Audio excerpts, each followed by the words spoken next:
Jaz in moj soprug sme penzioneri i живееме isključivo od našite penzije. Деновиве слушам дека господинот Бранко Црвенковски ке се потрудел нашиот статус да биде подобрен, да живееме во подобра благосостојба, ке се погрижил за нашите пензии, за нашиот живот. Какво лицемерие! Како не му е срам! Па јас го паметам времето кога тој беше на власт. Што стори за пензионерите? Ништо. Само ветувања, лажни ветувања и ништо повеќе.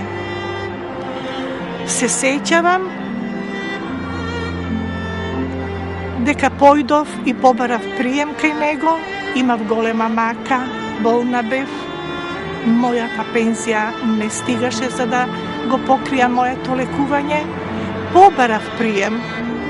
Меѓутоа, архиварката ми рече: ве молам, земете си ги документите, година и пол се малтретирате, доваѓате, верувајте ми, погледнете го списокот колка ви е и колку луѓе чекат. Меѓутоа, Бранко, слух, посебно за вас пензионерите нема. Срам да му е. За мене е тој најголем лажго, најголем измамник. За сите, а камоли за нас пензионерите, најмалку мислеше. Јас го паметам тоа време и сведочам за тоа време. Се викам Георгиевска Виолета. А не се заборави,